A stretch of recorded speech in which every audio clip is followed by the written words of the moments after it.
Obviously, this is a developing situation as you and I sit here, but I want to know specifically what you wish to see as the United States' response, because reports indicate that the U.S. is still weighing their options when it comes to what exactly that response would look like.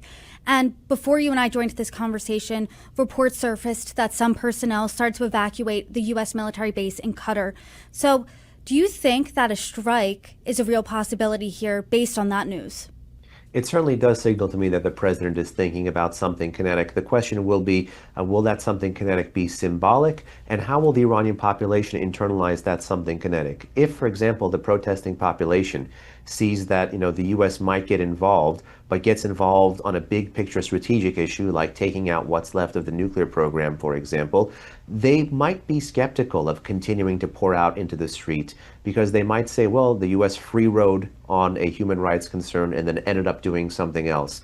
But if Washington actually takes targeted kinetic action to, again, balance the playing field between the street and the state, to go after the regime's security forces, to perhaps even from a cyber perspective, to disable the spinal cord of command and control between the IRGC, between the Basij, between the law enforcement forces, between the vigilantes, if Washington puts missiles against the hardware and the facilities and the telecommunications equipment of the Islamic Revolutionary Guard Corps, of the Islamic Republic of Iran, that is doing the spoofing and the spamming and the blocking of Starlinks, then that could really meaningfully empower the Iranian population.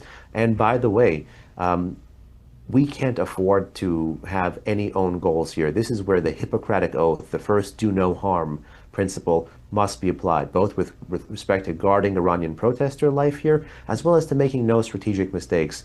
And that's where President Trump, I think, is beginning to turn the ship around because he said there would be no meetings with Iranian officials.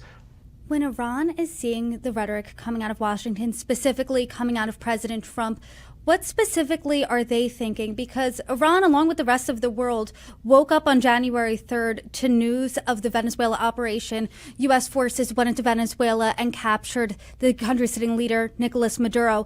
Did they learn anything from that?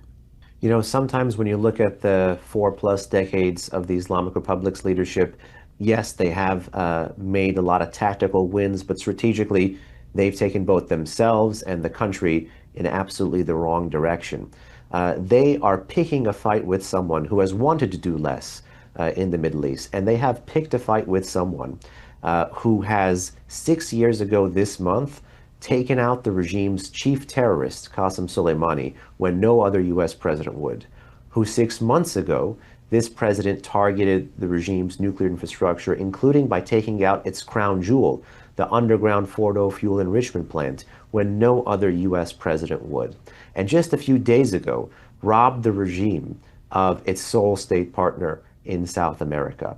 So if you are an Iranian national security decision maker, that should give you a lot of cause for concern. And yet still you have these national security decision makers like the chief of the parliament talking about firing missiles at Israel or at American bases if the U.S. intervenes, or the secretary of the Defense Council, Mr. Larijani, coming out talking about Trump only talking a big game.